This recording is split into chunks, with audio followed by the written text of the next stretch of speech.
In June of 2021, I appeared on the Tell Us the Truth podcast, hosted by my good friend, Duke Bennett. Duke and I met over Twitter, and he originally interviewed me for his other podcast, Duke Loves Wrestling, about the documentary I made, Lady Wrestler, about the courageous African American women who integrated pro wrestling in the 1950s. You'll notice a poster for the documentary behind me on the wall. Now, on the Tell Us the Truth podcast, I shared my unique family experience. I'm African American, both my parents are Black, but both my parents, after they broke up, married white people, and I have biracial siblings. Now, in the podcast, I told Duke that when I was growing up, my family, even though we were different, I didn't know it at the time because we didn't experience any outward discrimination or racism. So in the following conversation with Duke, a new conversation that we recorded at the end of 2021, I wanted to clarify that I was in no way trying to deny the existence of racism. I'll explain. Check out our conversation. Well, first and foremost, Chris Bournet, my brother. Oh my goodness, man. It is so great to see your face again. Happy holidays to you and the family, of course. And, thank you. Thank you for thinking of me and inviting me back on your platform to continue our conversation. Yeah, happy holidays to you and Duke, and thank you for agreeing to do this. I'm eager to continue our conversation that we had earlier this year. Absolutely. It's funny too, Chris, because on Tell Us the Truth, as you know, we have a wide variety of guests from all different walks of life. Everyone from Pulitzer Prize winners to legitimately community activists and what have you, who are just doing the work and aren't looking for any kind of accolades. And then a whole bunch in between. I can honestly say Chris Bournet's episode of Tell Us the Truth was one of the most listened to and still talked about episodes. And, kudos to you for that, because it was your life story that you began to discuss.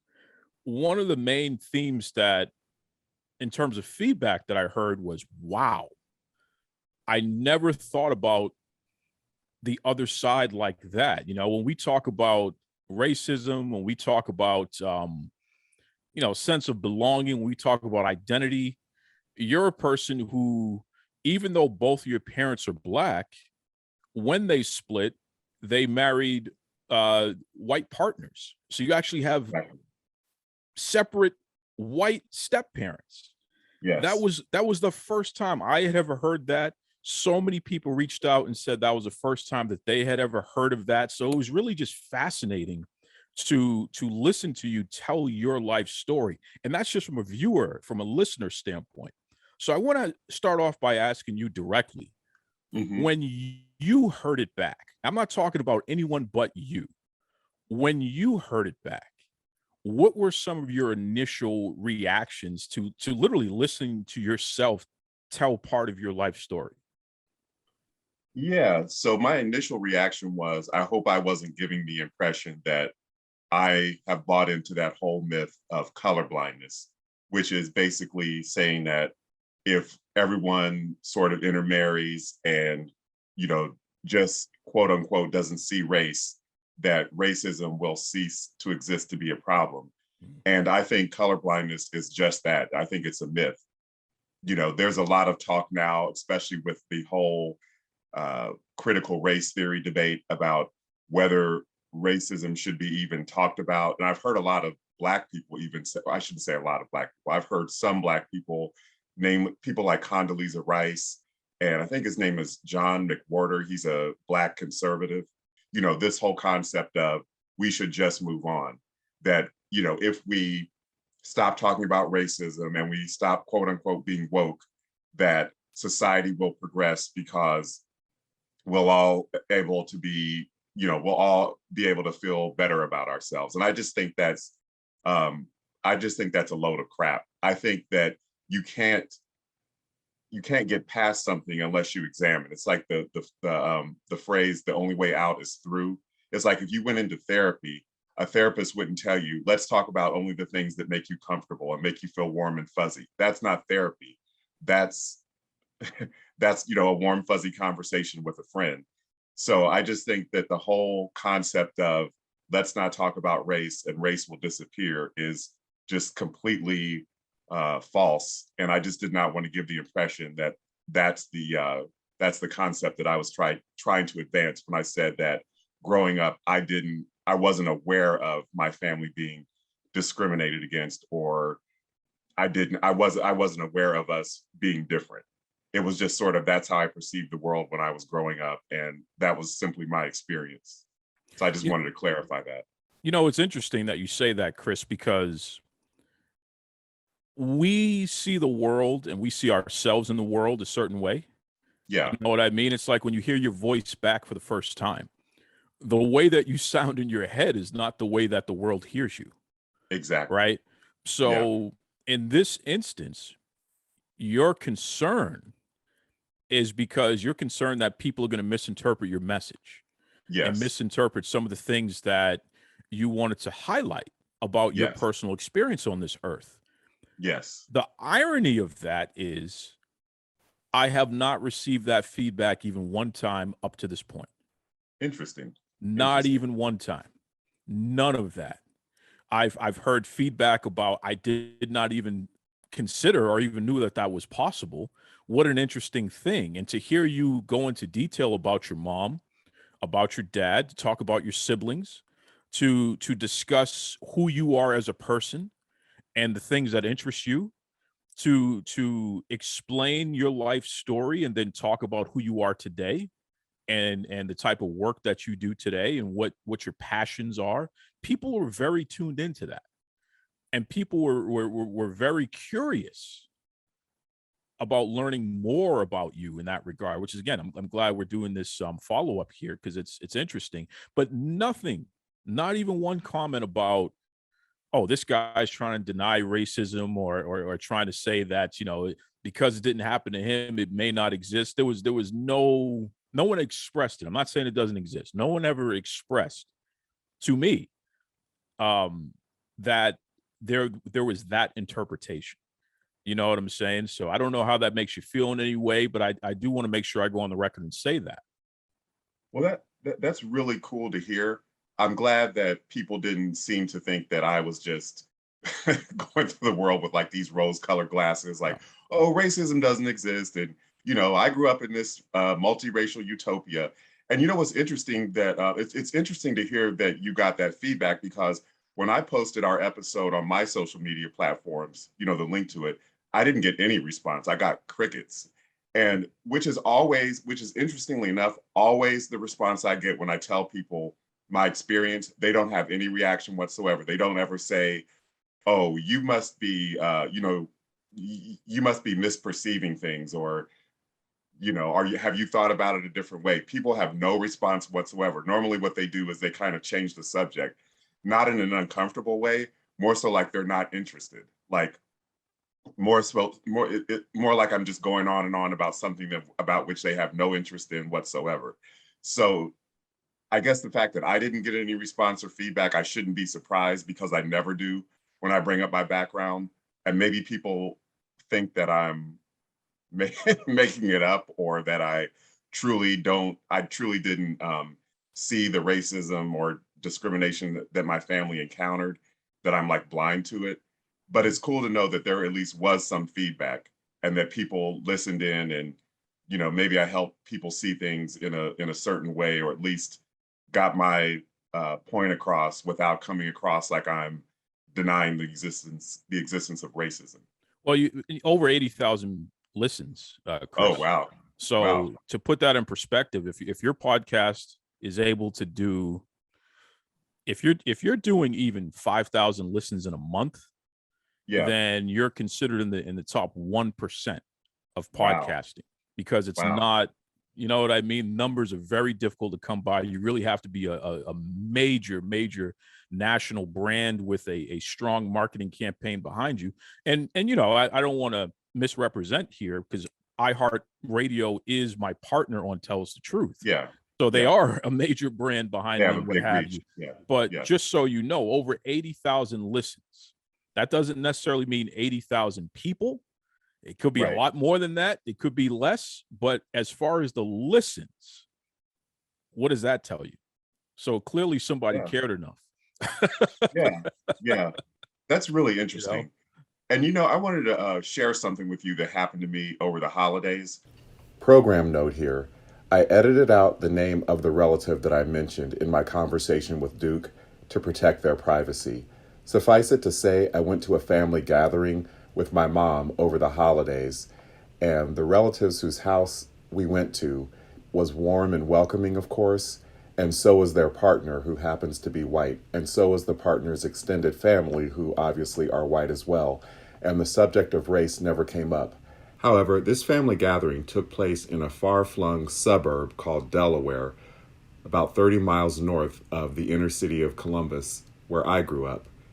And while this family gathering was warm and wonderful and enjoyable and pleasant, it got me thinking about my own upbringing in the inner city of Columbus and my experience of being a child in a family with a white parent and a black parent, and how my childhood would have been different if I had grown up in this partly rural and pretty much all white, very far flung suburb of Columbus instead of the inner city surrounded by black people and people of different races.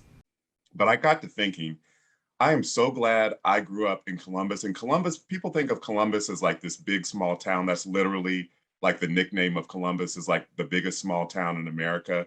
People don't think of it as like some cosmopolitan city like Boston where you live, Duke.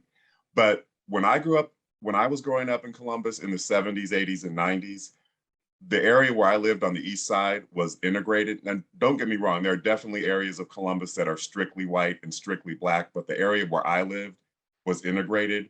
And I am so glad that I grew up in a cosmopolitan integrated city, because I was thinking if I had grown up in Delaware, my experience would have been completely different. If my Mhm. stepfather, who's from Mount Gilead, which is just north of Delaware, if he had said to my mom, let's make a compromise. I don't want to, I want to be close to my family. You want to be close to yours. Let's find a midpoint in between Delaware. So if I had gone to Delaware schools, I would have been, maybe the only black student. I mean, I was one of a few black students at the Catholic school where I went to, but at least I was still, very close to my black family and could go into any, black neighborhood. So I wasn't isolated from the black community.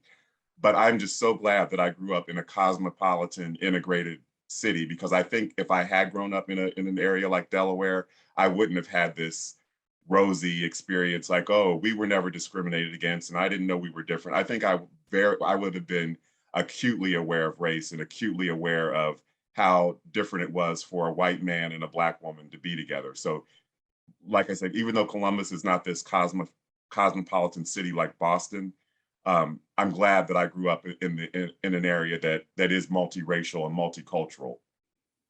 I hear that. And That's sort listen, of an epiphany. when it comes to telling the truth, because that's the point, Yeah, right? When yeah, it comes to telling the truth, we can't dictate what the experience is going to be because it is what it is. yeah, You know what I mean? And I think that it was very important for you to offer a perspective once again that not many people have ever heard before. You yeah, know what I mean? Again, you're coming from a situation where both your parents remarried and they remarried white folks, yeah. and you have siblings on both sides, right? Who are interracial, Yes, and you have a situation in which as you grew up, the racism wasn't what someone would expect it to be on the right, right, outside. You know what right. I mean? Your experience matters too. And we Yeah, need to hear about the experience of folk like yourself in order to get a better picture of society as a whole. Because here's the thing, we're all bringing something a little different to the table. You know what I mean? So it's important for me not to assume anything about you and instead ask you directly, hey, Chris, who are you? Where have you been? What has been your experience? And then to share with you, hey, Chris, this is my experience, and compare notes. You know what I mean? And that's really, I think we've gone too far over to the point where automatically we assume so much about one another. And I exactly, think that's so silly because we're human beings. exactly. We're like snowflakes, man, where we're all different. And you You and know? you know it's funny. It's funny you bring that up about assuming things about people, because I watched the movie Passing on Netflix a Yeah. couple of months ago, Yeah. or whenever it came out. And I saw an interview with the director, and I got irritated. I was like, why do they have this white woman directing this story about this very specific colorism issue in the Black community? Come to find out, the director, her mother is Black, or her mother is mixed, and her mother had passed for white her whole life because the mother's father, like the director's grandfather, had decided to, he was so fair skinned that he could pass, and he thought it was easier. So her family is actually African American. She grew up in England. And so I made an assumption that, hey, this white woman is appropriating Black culture, not knowing that her experience was somewhat similar to mine, that she was raised in an interracial family. Mm. So even me who comes from this, multicultural, multiracial environment, I make assumptions about people. So yeah, That's deep.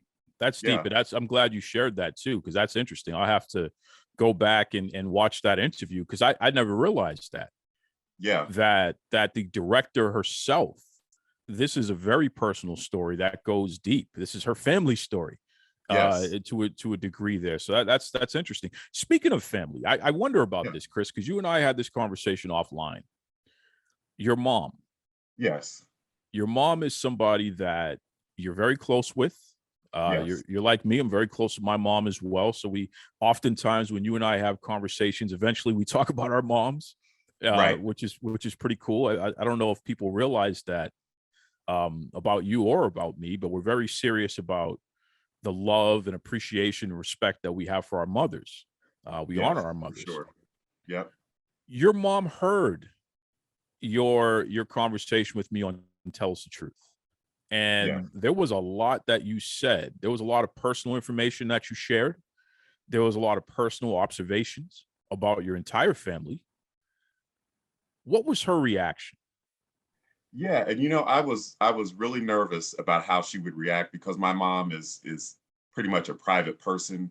She doesn't, I mean, she has social media, but she only goes on to creep on, see what other people are up to. She doesn't post about herself. So after she heard the episode, she called me and she said, "Thank you so much for that wonderful episode. Please tell Duke I appreciate him so much." She was like, "You validated our experiences, you validated our family, and I would love to see." She even was like, "You should write since you're a writer, you should write a children's book Mm, about your experience." And so there's probably other other Black kids who grew up with white step parents who might be able to relate to some of the things you said. So my mom she has become a Duke and a Tell Us the Truth fan. So I was really just pleasantly surprised that she had such a positive reaction, because I was thinking maybe she would have been like, "You shouldn't be out there putting our business in the streets." And because mm, Black families especially are like, you know hanging out the dirty laundry is just not done. It's not something you do, especially since I didn't have a conversation with her beforehand and say, "Hey, just so you know." But she was just very, very appreciative of you and our conversation, and the fact that we were able to talk about my family history and kind of get it out there. one of the first of all, I appreciate that, and I'm honored Yeah. tremendously.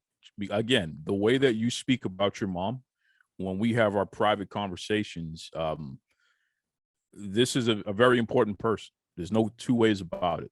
So the fact Absolutely. that such a wonderful person took the time to listen, um, and had that type of positive feedback, it means the world. It's great. It's Yeah. absolutely Yeah. fantastic. And I wonder, Chris, because other guests have told me that when they have these conversations, especially Yeah. about their personal lives and their family. So I'm not talking about the latest politician who's talking about policy, or some author who's talking about some crazy book or whatever. I'm talking about people who talk about their personal experiences like you did. Yeah. They find that they're able to unpack more within their family and their loved one circles. It sparks further conversation. It Right. sparks further details that maybe you didn't even know about, Right. Right. because now people feel a little bit more comfortable saying, "Hey, by the way, you mentioned this. Here's what you may not know about this." You know what Yeah. I mean? Have you had any of those types of conversations where you've learned even more about your family history, or even from other loved ones, just in general? Has anyone given you a little bit more context at all? Yeah. Actually, my mom. when we had the conversation after she listened to the episode of Tell Us the Truth, she started talking about her and my other aunt, Yolanda. And it's interesting because my family, even the Black side of my family, all had, like a lot of Black families, like, we go from, like, dark skin to very, very fair. And a lot of times, even with the same parents. So my mom and her sister Yolanda both have the same parents, but Yolanda was very, very fair and probably could have passed white if she chose to, but she didn't. She was very, very pro-Black. And I talk about her in the past tense because she passed away last year. But my mom was talking about how when she and my aunt Yolanda were growing up in the projects, even though Columbus probably doesn't have projects compared to a lot of bigger cities, but they were growing up in the poor Black area of the city. She said that my mom has always had long flowing hair, and some people have even mistaken her for being Asian Indian. And she's like, I don't understand these women who go around saying people picked on me because I have long hair. I don't understand Black women who say I'm Black people don't like me because I'm light skinned. She was like, me and Yolanda, we were never picked on or bullied because of the way we looked. We were always just looked at as, you know, just like the other neighborhood kids. So maybe that's where I sort of got that mindset of, just sort of looking past people's biases, is because my mom has that mindset of, oh, I might have, hair flowing down my back, but I'm a Black woman. My sister is, so light that some people think she's white, but she's very, very aware that she's a Black woman. So maybe that's why I have the mindset that I do, is because my mother sees the world that way. And I sort of, you know, inherited that same way of looking at the world that she has. I love that you said that, Chris, because you're describing something that's very personal to me as well. Wow. Right. So my father's from Mississippi. Okay. That whole side of the family, they're from down there. They were part of the Great Migration. So some went up to Chicago and some came here to Boston, what have you. But Mississippi is the central location, so to speak. Right. My mother's from Jamaica. And the interesting part about that side of the family is that, and I didn't realize this until I did one of those 23andMe DNA tests. I am 33% Northern Irish. Wow. Wow. And I didn't understand it. I thought, okay, this must be a slavery thing, right? Right. It wasn't until I spoke to my mother's mother, my grandmother, before she passed away, and she explained to me that her grandmother was a white Irish woman that lived in Jamaica. Mm-hmm. And that's when I did some research and found out about the Irish coming to Jamaica and working and setting up shop there and living there and what have you. There's a whole background behind that. But here's my point. I'm a very light-skinned guy. Right, right. You know what I mean? And if you saw my grandmother, you would think that she was Asian. You would think that she was something other than a Black Jamaican woman, unless you heard her speak. But you bring up something interesting, and we talk about colorism and things of that nature. I can honestly say, here in Boston, which legitimately is one of the most racist cities that you'll ever know of, especially in my lifetime. I just turned 39 years old. Boston has a terrible history of racism, to the point where former Mayor Marty Walsh last year declared racism in Boston a public health emergency. They did that in Columbus as well. See what I mean? So that's how racist things can get, right? Yeah. But here's the kicker. Me personally, overt racism, I can count on one hand how often I've personally experienced it, right? Same with me. And here's the issue. Number one, I've always been in advanced classes. We moved out of the inner city and into the suburbs because, as we obtain a little bit of wealth, my mom working as a police officer all those years and what have you, you buy a house in the suburbs because you want to hopefully give your kids an easier life. All right.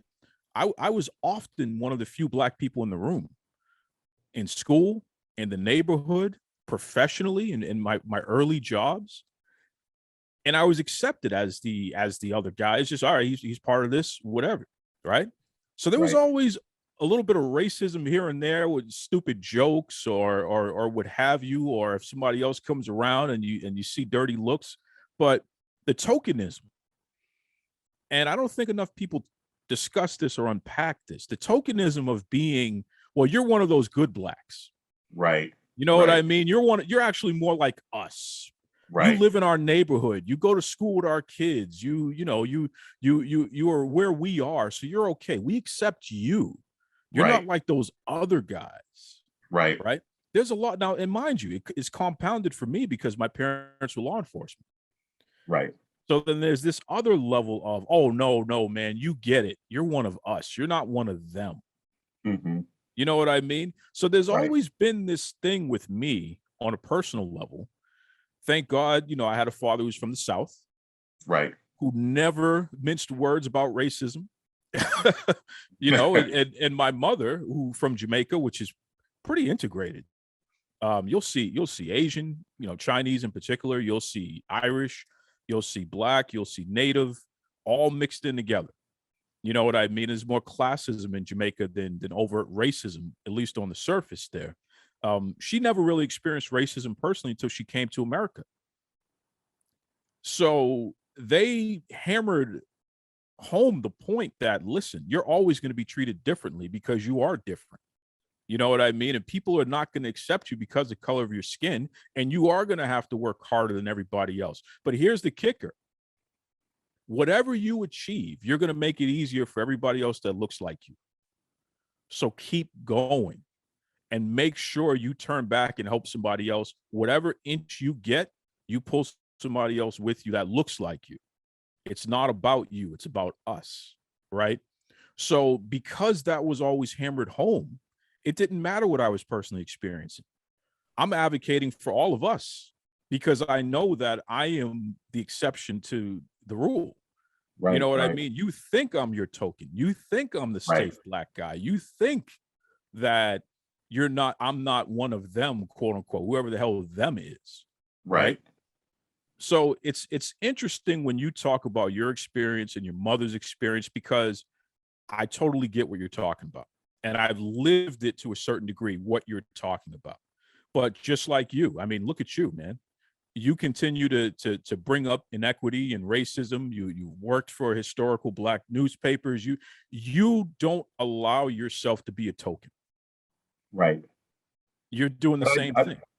yeah, Please. but I definitely credit that to being able to be connected to the Black side of my family. Because, like I said, if I had grown up in different circumstances where my mom and stepfather had decided, let's just move to this all white community, I definitely think I would have had some identity issues.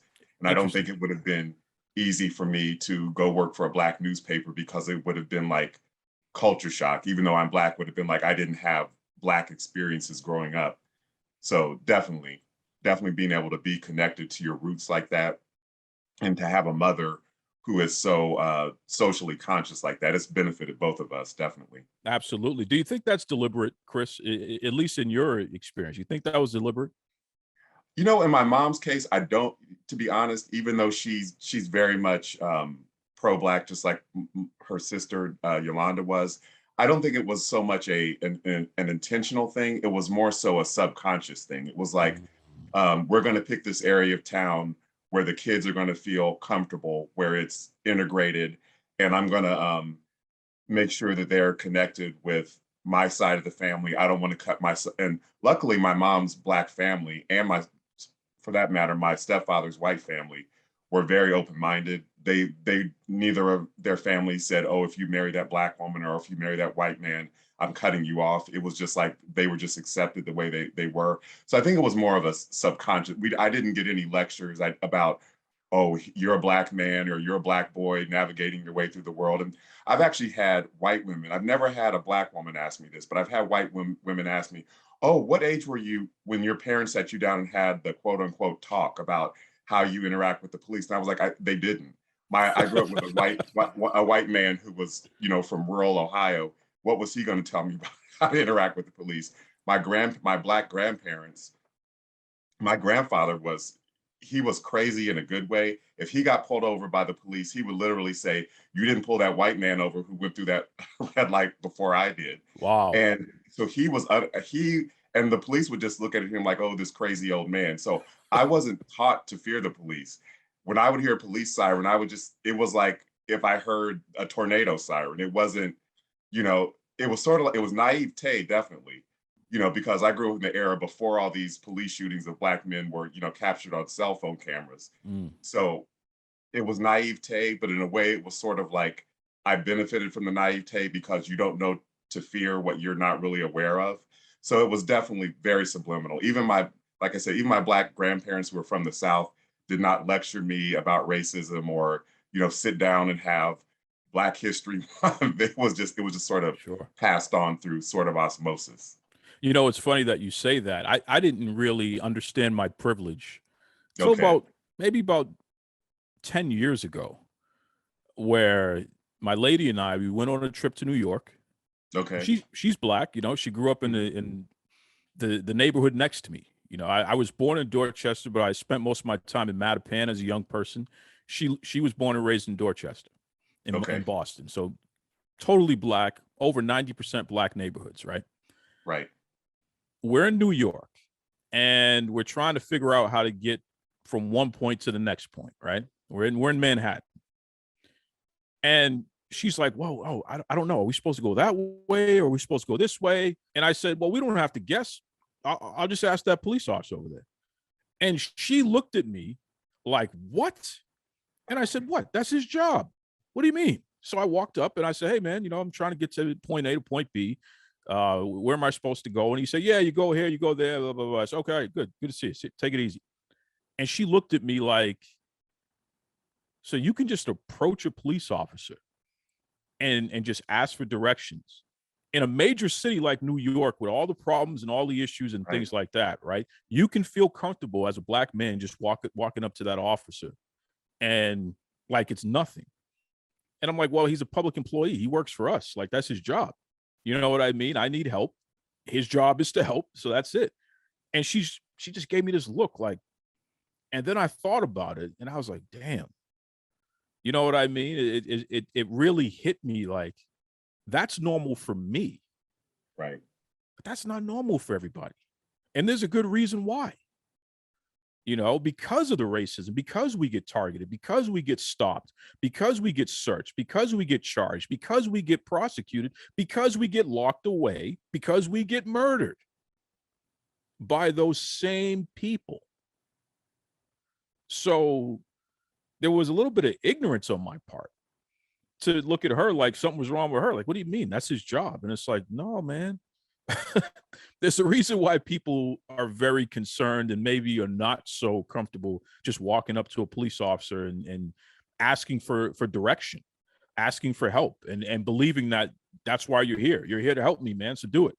You know what I mean? So it's very, these are things that I don't hear people talk about a lot, Chris.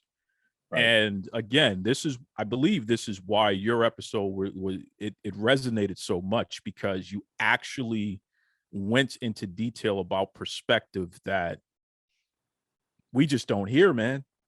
And even you and I talking about this right now, I haven't gone on the record to this degree and talked about this stuff as much anywhere as I have just in these few minutes here. Wow. And it's interesting that you bring up New York because recently I read Mariah Carey's autobiography. And to be honest, I was really surprised that she encountered so much racism growing up. And I just think of New York as like this liberal, you know, coastal city. And she talked about how when she was a girl, one of her white friends in school started crying when Mariah's Black father came to pick her up. You know, the girl had assumed Mariah was white.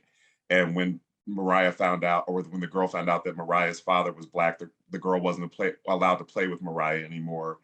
And how these girls one day locked her in a room and started calling her the N-word. Wow. And I was like, wow, I had a different experience growing up in flyover country in the Midwest in what's basically a red state than Mariah did growing up in quote unquote liberal New York. So it's just interesting how you can have an experience.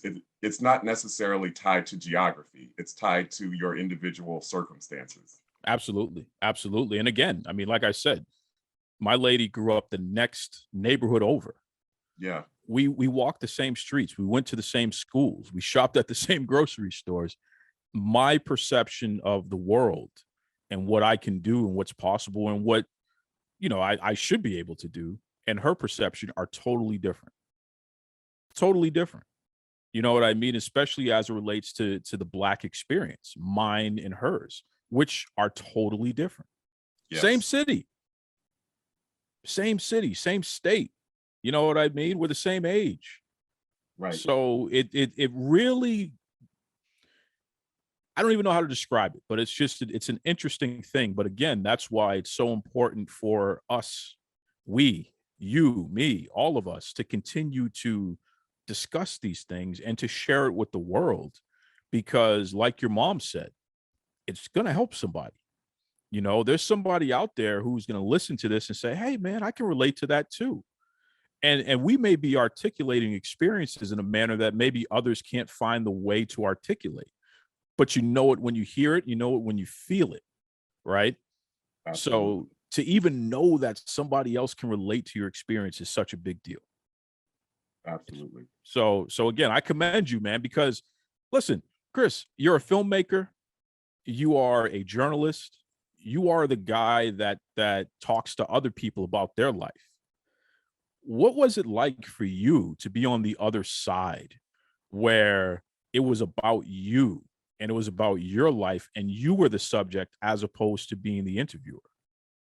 Well, what's interesting? I am a shy, reserved person, but I would say I'm a paradox because I'm shy, but I like attention.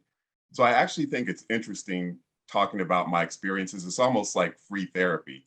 Mm. And what I was saying when I mentioned to people, and I've come to the point where I barely bring up my background anymore, not because I'm ashamed of it, but because the reaction I get is always just like eyes glazed over and crickets. So I actually enjoy talking about my background because I think it's interesting, and obviously 80,000 or at least 80,000 listeners thought it was interesting as well. So I have no problem talking about myself. I mean, I guess I have like a narcissistic streak in me because I have no problem talking about myself. I actually enjoy it, and probably I sometimes say too much because I still haven't played the episode for my siblings because I don't Oh, know what the reaction will be when they listen to it. come But on, that's brother. one You of the gotta things you that, gotta send them the episode, Chris. Come on, yes, Chris. yeah, yeah. That's the next episode, to hear their Yeah, reaction to what you said. Because again, you're yes, speaking about the experience from your perspective. exactly. And one of the things that I remember you saying is, I don't believe that my siblings experienced any overt racism per se, but I never really asked them. It's just I'm Yeah. speaking from my perspective and what I know. And I thought that was really important for you to make that distinction, that you're speaking for yourself and your impression, but you weren't speaking for them. Yeah, and we haven't like specifically sat down and talked about our childhoods and like what was my experience versus their experience. But I can tell you that my one sister, who I'm close with, especially, she's very like impatient with what she calls the tragic mulatto syndrome. Like she's like, I just heard Halle Berry talking about how growing up in Cleveland, she wasn't black enough and she wasn't white enough. I'm just so sick of these mixed people that go around, making victims of themselves all the time. So that to me says that she probably had the same mindset that I did, that I wasn't aware of any discrimination or being ostracized that we encountered growing up being a mixed family. Mm. It's funny that you say that, because again, just you saying that about your sister, you're sharing Mhm. another experience Yeah. that people who don't realize how different black folk are, Yes. you know what I mean? Because they think when you Yeah. say black people that it's just one thing and that's it. People Right. could never understand the fact that your sister's perception, and Yeah. even that concept there of she's sick of the, for lack of a better term, the people who express the hardships that they've gone through. Yes. You know Yes. what I mean? Because that's not her experience. She cannot necessarily relate to that. You Right. know what I Right. mean? Her experience is totally different. Why do you think it is that we are taught in general to keep it to ourselves and not speak in mixed company about some of these things? Why can't we shout out to the world, hey, this is my experience as a black man, as a black woman, as a black person?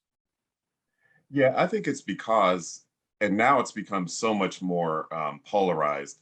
I think it's because people are afraid that it's going to break out into arguments, you know, Mhm. the way it does on social media a lot of times, and that people are not going to see things the way they do, and they're not going to be able to explain, hey, I'm not saying that racism doesn't exist. I'm just saying this was my experience growing up. You know, I had another interesting experience over the holidays.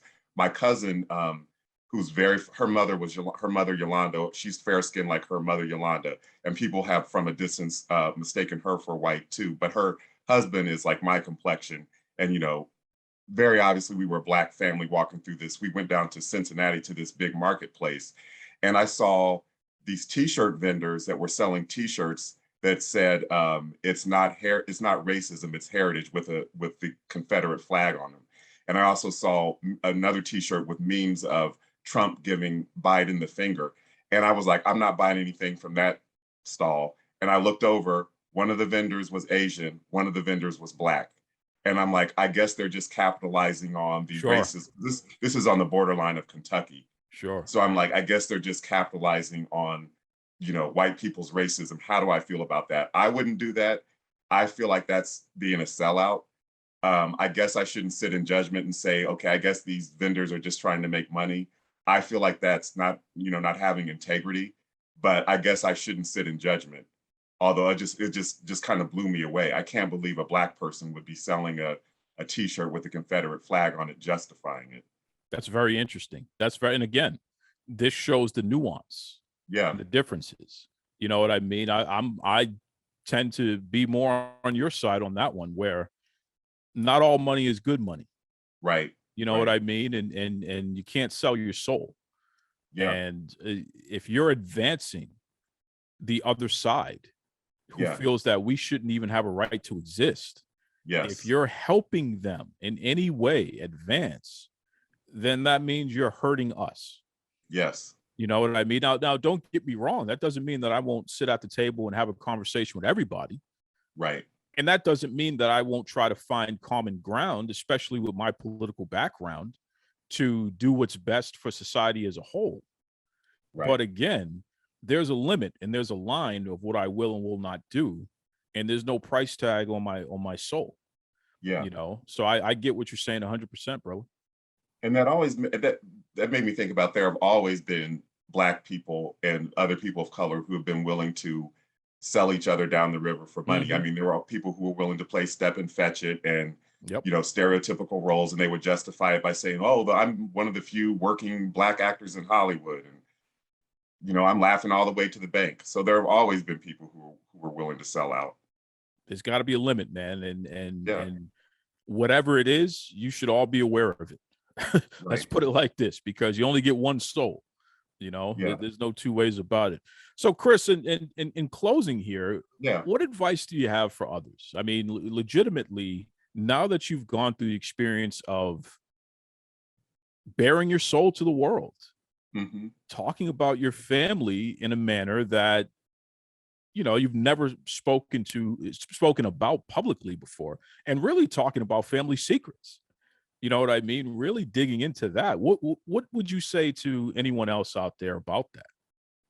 Yeah, I would say be aware that we all have blinders on to a degree. Like I talked about how I had blinders on. I didn't realize I was naive as I was about the existence of racism, or about, like you were saying, Duke, like how the police are just public employees. They're here to serve me. That's the mindset I had growing up. So be aware that we all have blinders on. We all have biases. And something that I tweeted about recently was I love how Nicole Hannah-Jones, who of course created the 1619 Project, Mhm. how she is unafraid to call out other journalists on how they frame questions. I was watching Meet the Press on Sunday, and it was all about critical race theory and about teaching how race should be taught in schools. And Chuck Todd, who hosts Meet the Press, and who I think is an excellent journalist, he had a very well intended question. He was like, parents say, I don't want my children taught that they're, that they're oppressors, and I don't want them to feel bad about themselves. But Black parents say that's just reality. And Nicole Hannah-Jones, she is so astute. She was like, the way you frame the question is how society looks at white as the default.